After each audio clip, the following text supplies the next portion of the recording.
जज्जर में आयोजित धन्यवादी कार्यकर्ता सम्मेलन में पहुंचे रोहतक लोकसभा से कांग्रेस के नवनिर्वाचित सांसद दीपेंद्र सिंह हुड्डा ने भाजपा को जमकर घेरा और साथ ही मुख्यमंत्री नायब सैनी के दुष्प्रचार के जरिए वोट हथियाने के आरोपों पर भी करारा पलटवार किया। दीपेंद्र हुड्डा ने कहा कि कांग्रेस और इंडिया गठबंधन ने संविधान और आरक्षण खत्म करने की बात इसलिए की क्योंकि भाजपा की कई नेताओं ने खुले मंच से 400 सीटें मांगते हुए संविधान बदलने का दावा किया था।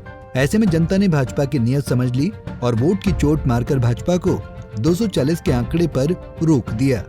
मैं लोगों का धन्यवाद करता हूँ कि जो उन्होंने मत दिया वो बाबा साहब द्वारा निर्मित देश के संविधान को बचाने का लोगों ने काम किया, देश के लोकतंत्र को बचाने का लोगों ने काम किया और हर वर्ग के अधिकारों को, संवैधानिक अधिकारों को, एससी समाज के अधिकारों को, बैकवर्ड समाज के अधिकारों को, हर वर्ग के अधिकारों को, संवैधानिक अधिकारों को बचाने का लोगों ने काम किया है।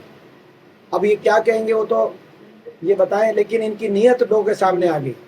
जैसी सरकार चलाई इन्होंने, आपने देखा इस सरकार में सरकारी नौकरी समाप्त कर दी। केंद्र में भी, हरियाणा में भी 30 लाख सरकारी पद केंद्र में समाप्त कर दिए, 2 लाख सरकारी नौकरी हरियाणा में समाप्त कर दी और जो बची उनको भी कच्चों पे कौशल निगम जैसी स्कीम्स आ गई जिसमें बिना रिजर्वेशन, बिना पेंशन, बिना मेरिट के बच्चों को कच्चे में सरकार स्वयं एक ठेकेदार का काम सरकार ने करना काम किया। फौज में भी यहाँ तक कि पक्की भर्ती समाप्त करना काम किया गया। तो ये और जहाँ पक्की नौकरियाँ जो थी भी उनकी भी पेंशन खत्म करने का काम इस सरकार ने किया, न्यू पेंशन स्कीम लाकर।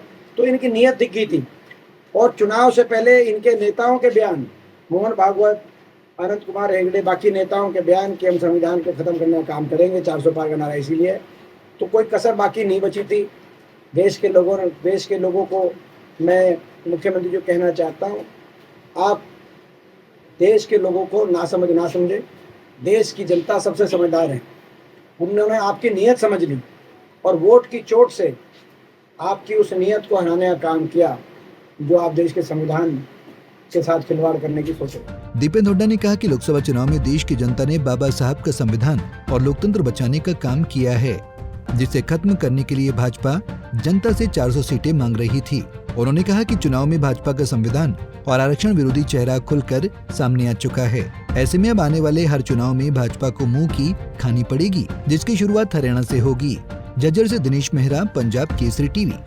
हमसे जुड़े रहने के लिए हमारे YouTube चैनल को सब्सक्राइब करें और नई वीडियो की नोटिफिकेशन के लिए बेल आइकॉन को दबाएं।